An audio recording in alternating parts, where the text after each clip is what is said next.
Sarah, Sarah, Sarah all. Sarah, Sarah, Sarah all. Sarah, Sarah, Sarah all. Sarah, Sarah, Sarah. Malapit na natin ma-trademark to mga kamets. Ito na, medyo hinahanda natin yung yung legal team natin. Mag-apply na tayo ng trademark bago makuha ni Mark Gamboa or makuha ni Andrew E. May concert yata si Andrew E. soon.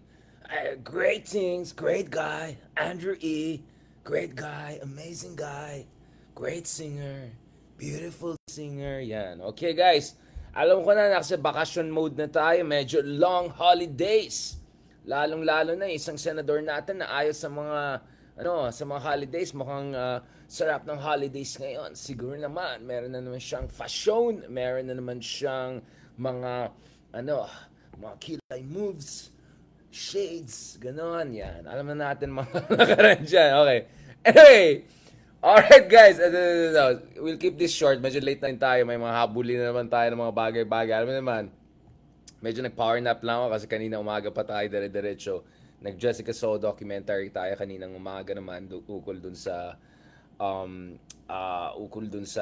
something's about, panahon nila Aguinaldo, mga echoes, presence sa medyo mga Duterte, Marcos pinag-usapan, habol pa natin itong shout out sa History X, yan, at saka si Sir Christopher Pathion and all of our friends from the Historical Commission of the Philippines. Thank you so much for your very, very kind invitation. And of course, sabi ko, the moment I got to know, ang kasabay po natin si Pepe Jokno. Okay, magka-age kami ni Pepe Jokno, Director Extraordinaire, Best Director last year at yung kanyang movie, of course, yung pelikula niya Gomborza, nanalo ng 6 different awards, grabe, including Best Actor, I think even Best Supporting Actor if I'm not mistaken.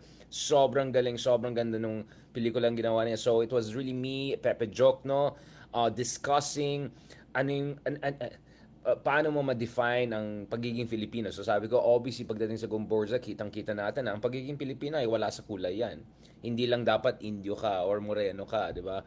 So kasama din dyan yung mga Chinoy natin ng mga kababayan, mga Mestizo, mga Creoles, mga Tisoys, Buyakasha, yan. So lahat ng mga yan, kahit yung mga medyo House of Targaryen, Haydarian ang pangalan, ang pagiging Pilipino po ay depende yun sa loyalty mo, attachment mo, of course, saan ka pinanak, all of those factors, di ba? Solid North, di ba? Yan. Ayan na naman tayo, Kapsat. Anyamet. Nagitoing, pahamak na naman tayo. No, and then, of course, fantastic discussions. Of course, I'm sure some of you guys got to catch some parts of that. I'm still uploading 40, 50 gigabytes nung high-definition camera version na kinuha natin. And speaking of high-definition camera version, na-upload ko na po. Kanina medyo kahit sobrang pagod ako kagabi, pag uwi natin mga 12 na, lampas 12, inedit ko pa rin to make sure na we have a more high quality version of that. I edit this guys myself. Lahat mo yan. Like, I organize it, I host it, I organize it, I host it, I do it all, I'm great, I'm fun. No, but seriously guys, alright? Yes, once in a while sa thumbnail, sa mga editing pag medyo komplikado, but most of the things I do it myself to make sure na kaagad lalabas. Kasi minsan pag nasa studio ka, it takes time, sobrang mahal ang editing for one video lang, 8,000 pesos, and I find that a little bit impractical considering you're gonna pay all of this money for getting a big studio, and I made sure we get a good studio, nice studio. And speaking of good and nice studio, shout out din sa ating mga kaibigan Cool Pals. We went from 620 rating to 800 ratings. Kaya sabi ko 800 ratings on Spotify. And I think that puts us in a very, very good position. Chinek rin natin yung latest ranking natin. We're number 1 sa political podcast dito. Kitang-kita niya. Of course, we are in good company. Parang it's essentially us and Americans, diba? And of course, yung kabilang channel na magaling din. Ang proud din ako, Bati Project Pilipinas sa top 10 na rin po this week. Yan, number 6 Project Pilipinas. So deep dive at Project Pilipinas, yung dalawa na minamahal natin na podcast na nilalagay natin ng puso natin, ine-edit natin mismo tayo lahat, in-organize natin, studio, binabayaran natin, lahat yan. Yan, ginawa natin top 10. I was also very heartened na almost top 20 tayo. So number 21 tayo sa total all of the podcasts on Spotify sa Philippines. So I'm very very also glad about that. Of course, ang target natin consistently mag top 10 sana tayo. So obviously part of that is probably because of all of these new followers and subscribers we have dahil dun sa back-to-back episodes natin ng Cool Pals. My sense is a lot of folks who caught our episodes there, siguro medyo natuwa-tuwa ng konti sa atin. So that's it. So medyo tumulong-tulong din sila. So now that means we're almost top 20 sa Spotify and almost almost, so target po natin top 10. Again, I don't want to sound like overly competitive in like a pathetic way or anything like that. Ang point ko lang naman, guys, is I just want to make sure na the good word is spreading. I want to make sure na lahat ng mga kababayan natin na uhaw para sa medyo mataas na antas ng political discussion. Kahit medyo konyotic yung Tagalog natin, kahit naiirita kayo sa mga humor natin, yung iba naman parang, hello, like you have no idea about wit and humor. You wanna talk about wit and humor, you come and listen. Okay, pakabait na tayo. But you get what I'm saying? I hope people understand, mahirap mag-sustain ng political podcast because unang-una, guys, delikado yan. Let's be honest, okay? I laugh about it, but actually deep inside, I'm always very serious. I take my safety seriously. I want to make sure that once in a while, medyo magpalamig tayo ng konti because of course, mga binabanggaan mo, medyo malaki-laking tao. It's not like this is the first time I'm doing it, but you see, ngayon lang tayo may podcast na gano'n, na every day. And medyo nagpatawa ako, but I'm always serious behind the humor and all. Yung sinabi ko na, wait, parang yung sinasabi natin sa podcast natin, nagiging media headlines na almost. Yung sinasabi natin sa impeachment, kinote pa tayo dun sa ICC vlog natin, discussion natin with Justice Carpio. Tinanong pa yung Supreme Court, tinanong pa yung Kongreso. So obviously, in a way, our discussion here in podcast is driving the news agenda. Of course, I don't want to exaggerate it, but at least once in a while, it's driving. And I can see the numbers. I see the numbers. Hindi lang mataas yung mga rankings natin ngayon na top 20 almost sa Spotify. Dalawa sa podcast natin sa top 10. Number 1, number 6 sa political podcast. Kitang-kita din natin, guys, pagdating sa views online, abot ng million or 2 million mga views dun sa mga post natin, updates natin about politics, impeachment, ganon. So, we can see that this is generating a lot of interest. And of course, especially on Twitter, na I think I have more followers than practically all other podcasters na similar, ganon, by far. And also in terms of yung followship, sino nagpo-follow sa atin, practically it's all international media, ambassadors, etc., experts. We even have people like prime ministers ganun na nagfo-follow sa atin. So hindi ako nagyabang, I'm just saying this is the range of followers we have. So when we see so much traction online, that means that hindi tayo nananaginip dito, hindi tayo delusional, di ba? Obviously it's tricky, it's difficult kasi alam mo, if you're having some influence on how things are being discussed, then obviously alam mo naman, di ba? Guys, alam mo na, connect the dots. So it's risky. Pangalawa, nakaka-depress yan. It's very degrading because, tingnan mo naman, pag-usapan natin yung urge, yung mga ganyan level. Like, yun ang naikuha natin sa Senado nowadays, yung ganyan level of discussion. Like, of course, how I wish, di ba, kahapon, thanks again sa lahat ng mga nakinig sa episode natin kay Bam Aquino, a former senator who wants to be a senator again, obviously. I think a lot of people were very impressed with the discussion. Pero pinag-usapan din natin, guys, pagdating sa Senado dati, yung debate nila Jokno, Ninoy Aquino, yung oratorical timeline. Even si Marcos Sr. when he was a senator, you're talking about Jovito Salonga. So we had all of these greats and titans. No? So syempre, minsan naiinis ako na hindi ko naabutan yan. I'm proud that I've worked with great senators like Miriam Defensor, Congressman like Walden Belli, mga sobrang matatalinong tao to. So I'm glad to have had the privilege of working with very intelligent legislators, world-class intelligent legislators, and also the kind of respect and recognition I got from them early on in my career. This is the time na junior lecturer lang ako sa Ateneo. This is early 2000s, mga ganyan. So nakaka-frustrate yan. Nakaka-frustrate din, makikita mo yung kaban ng bayan.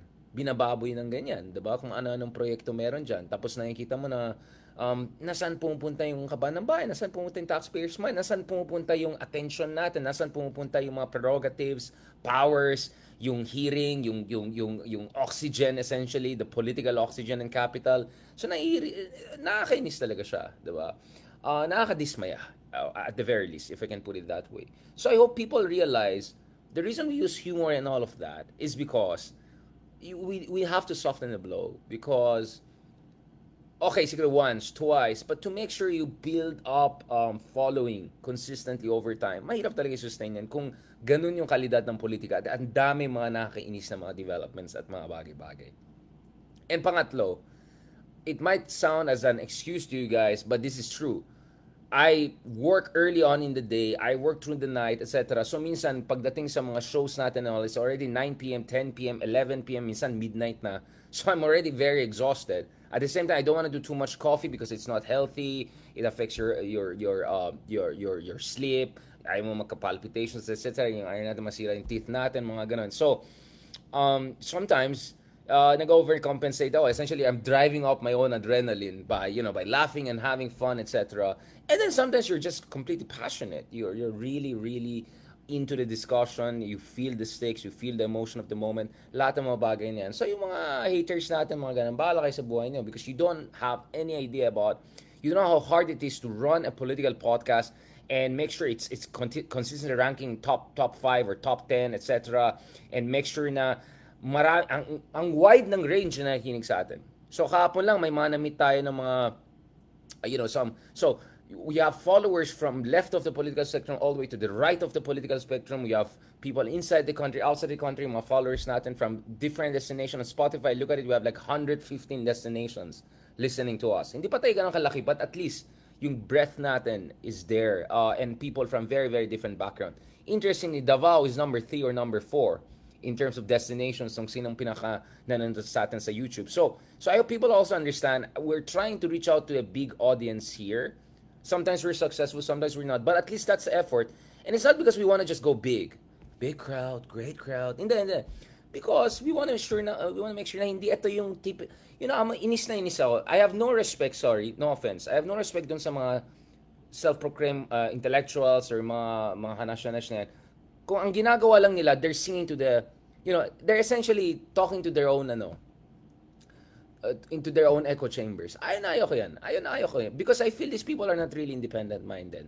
They're just trying to impress their own titas of Manila. They're trying to just impress yung mga, mga kasama nila, diba? Kakampi nila, diba? Yung mga ganun.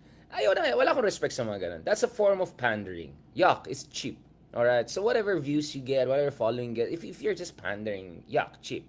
Alright? You see in this show, I've criticized everyone.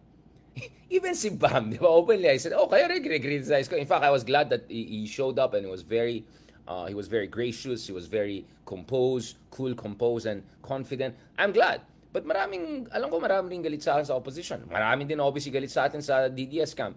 Marami pa rin ang galit sa akin sa loyalist camp, no? Especially mga kasolid North natin, di ba? So, because I don't want to pander. I have my own mind. I am my own man. I can deal with everyone, sure. I even debated some of these paid propagandists and whatever. Okay lang yan. But, at the end of the day, I am my own mind. Alright? Yung urge natin, guys, is to engage, is to expand yung horizons of being natin. The other thing I want to say is that ang ginagawa natin sa podcast na ito is we try to make it as global as possible. So we have had guests here who could end up as national security advisor or top officials in a Trump 2.0 administration. We have interviewed people who have advised top governments, influential people. I'm going to bring in other guests from all around the world, experts. We already had from Singapore, from US. We hope to bring from people from Europe, among other things. So marami tayong gustong pag-usapan ng bagay-bagay. So global po ang approach natin dito. And that's why sometimes I talk about Democratic National Congress. I talk about US politics, among others. Hindi dahil nagfi-feeling ako, I visit not only the US, I go all across the US. Earlier this year, we were in Stanford, South Carolina, Georgia, Washington, D.C., California, etc. Lahat dinanan natin mga yan. We meet people, Republicans, Democrats, pro-Trump, anti-Trump, pro-Obama, anti-Obama, wala. Actually, wala akong nakita pro-Biden masyado. Anti-Biden, whatever, right? So we're also keeping in touch with all of those developments. So sana naman na-appreciate niyo what we're trying to do here, guys, to make sure all of these things seeing these things together. Okay, may nagsabi na I hope to see foreign ministers. Yeah, I'm trying to arrange, but this is for my other show, yung View from Manila. You're free to check my TV show, View from Manila, One News TV5 for free. Lumalabas yung episodes after a few hours every Monday. So Monday nights, abangan yan, lalabas yan. There we interview ambassadors. A European foreign minister is coming to town from a very important European country. God willing, we're going to interview him.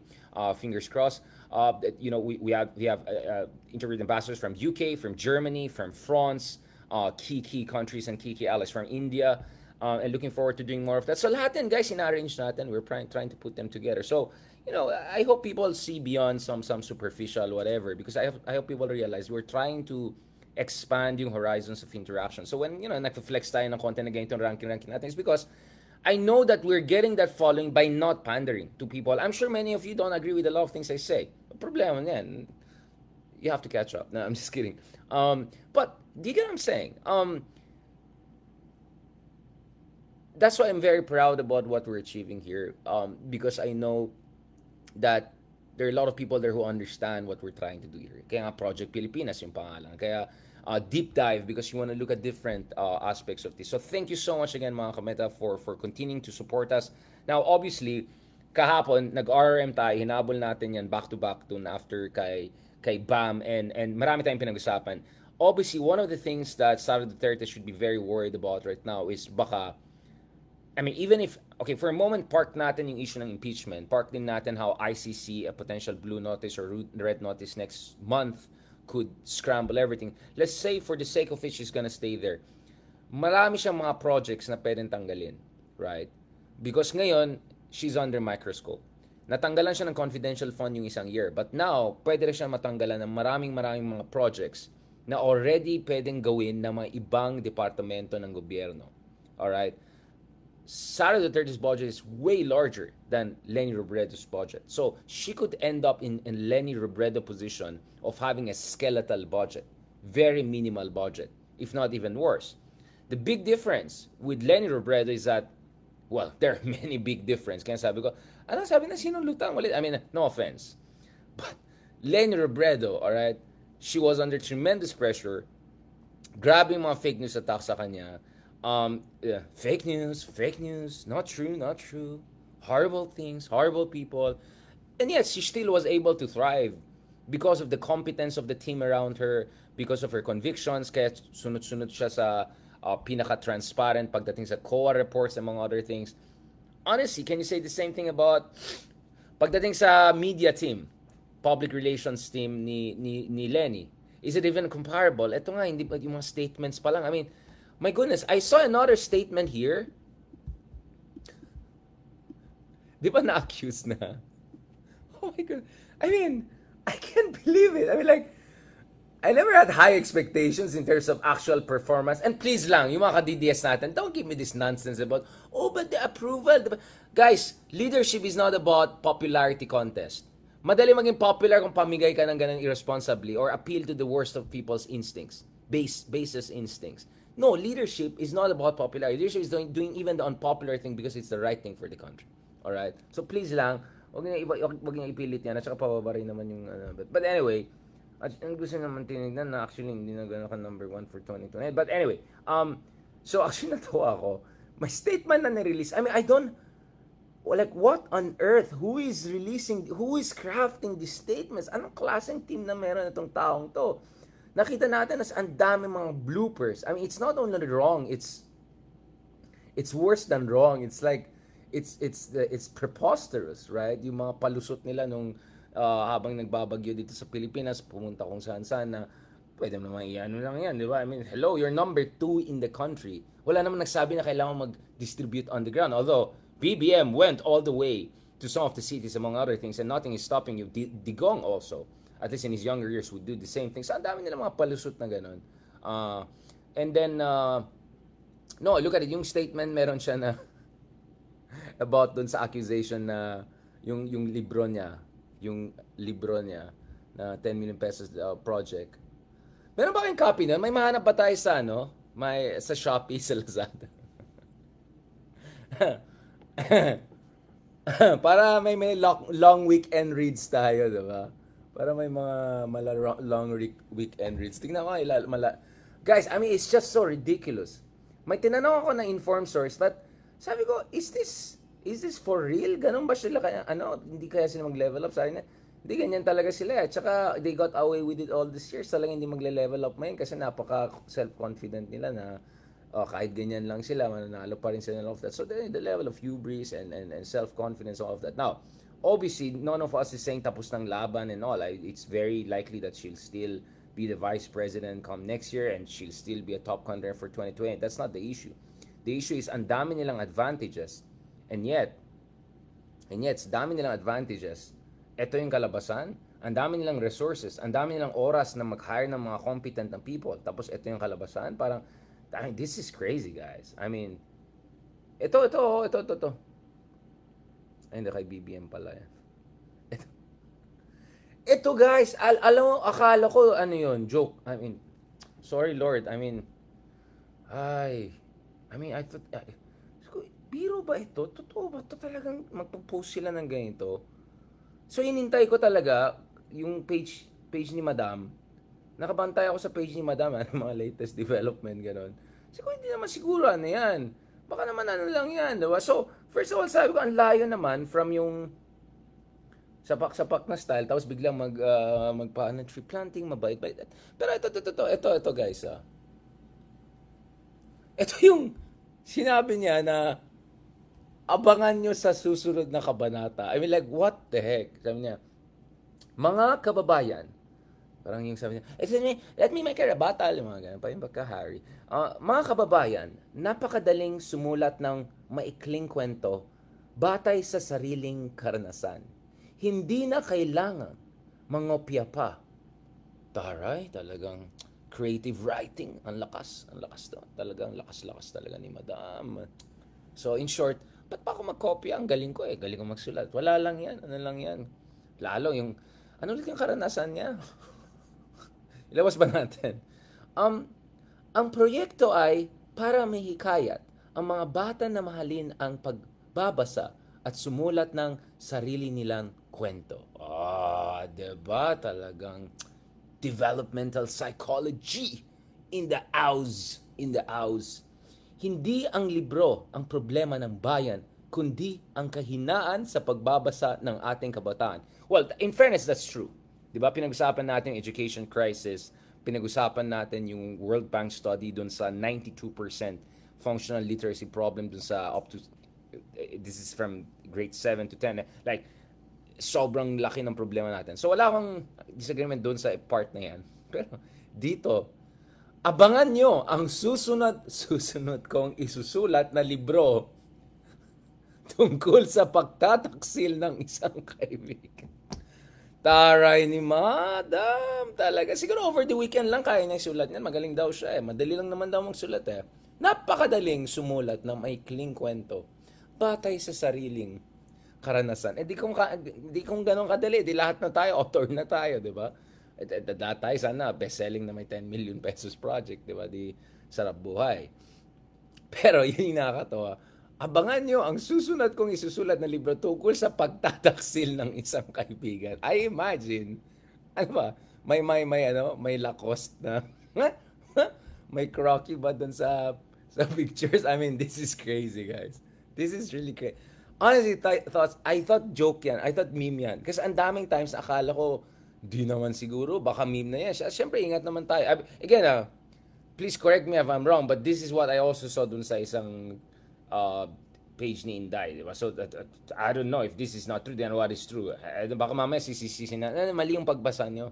Hindi naman ibig sabihin taksil. Ang ibig sabihin taksil na hindi na friendship. Yung mga igagaslight pa tayo. Pero guys, this is crazy. I mean, who would do that? Instead of de-escalating things and making things that everything is on the right page, or make sure na tapos na mag-along with, in-escalate pa ng ganyan. So tuloy na curious ako na basahin yung isang kaibigan, whether isang kaibigan ng Kibuloy or isang kaibigan ng China. Medyo interesado niya basahin yung susunod na madali daw isulat So baka naman by Monday meron na tayo 10 million na naman yan. Sarap buhay. Alright guys, thank you very much on that fascinating conversation with myself. Talking to myself. Thank you so much sa mga comments and suggestion niyo.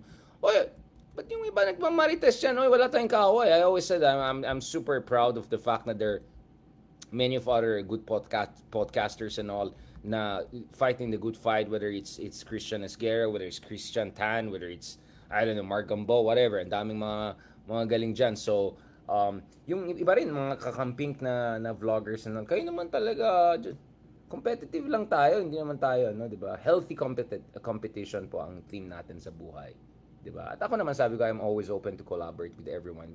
You saw it, I always bring groups together, 'di ba? Cool pal din tayo, cool pal. I'm a cool guy. I'm a cool guy. Alright, on that note, thank you very much and please don't forget to check yung interview natin with Bam Aquino. Pinost natin yung higher resolution version. Edit natin yan. I had to use audio, etc. Also looking forward guys to more discussion with you in the coming weeks and months. Next week marami din tayong mga engagements, God willing, with our friends in the DFA, with friends with different government agencies, with friends in the media, with friends, yung mga intellectual friends natin. Si Justice Carpio, have to have him back. And break muna kami next week sa RRM in studio, but we'll try to have it on Zoom, maybe even earlier in the week, to make sure na tuloy-tuloy ang pag-update natin. Meron din ako interview with Senator Trillanes, but it will be on a different podcast that I'm gonna launch. It's called The Floor, kung saan interview natin mga people from different, galing sa different agencies, different larangan, people from DICT, people from Special Economic Zones, people from NEDA, Senator Trillanes, a lot of these people na who know na ano ang patriotism, who know anong mga pangangailangan ng ating bansa, who know ano yung mga minimum, kaya nga The Floor, ano yung mga minimum acceptable pagdating sa West Philippine Sea. And of course, God willing, next month, i-arrange din natin yung second edition ng UTAC Forum. We had Justice Carpio, Admiral Ong, we had Ronald Llamas, and spokespersons from PCG and National Security Council there. We want to make sure that next time, hopefully we'll have, I don't know, people like Marites Vito, Paeng, people from different kind of, yung mga kababayan, youth leaders, and others, and also from the religious sectors, to make sure, hindi naman siguro si Kibuloy, pero yung mga kabayan, no? Alright, on that note, thank you very much.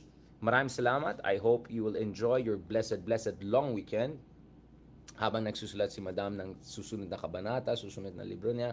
And kung may libre kayong version ng libro na yan, I'm more than happy to check it para parang ganda gumawa ng reaction na ng mga page by page. Mga ganun. So kung meron kayo, pakipadala. Alright? Mukhang wala yata siya shopping sa Laura. Nakita ko si Cool Pal, yung isang kaibigan sa Cool Pal, meron siya habang nasa aeroplano, nagbabasa siya. So on that note, thank you very much. God bless. And talk to you soon. And please continue to support us on different platforms and on Spotify para makamit na natin yung 1,000 ratings and hopefully more 4.9 rather than 4.8 over 5. So ano naman, medyo more 5-star naman para medyo mataas naman ng konti yung ano natin, diba? It's the overall effort, hindi lang yung mga 1 episode, 2 episode. Si Leloy, Leloy is a rock star. He's a superstar. He's a great guy, amazing guy. Hard to pin him down, very busy, on the move. So hopefully one day kung may time siya sa atin, mga ordinaryong mamamayan, para tuloy-tuloy din natin mga discussion natin. Thank you so much. God bless and talk to you soon.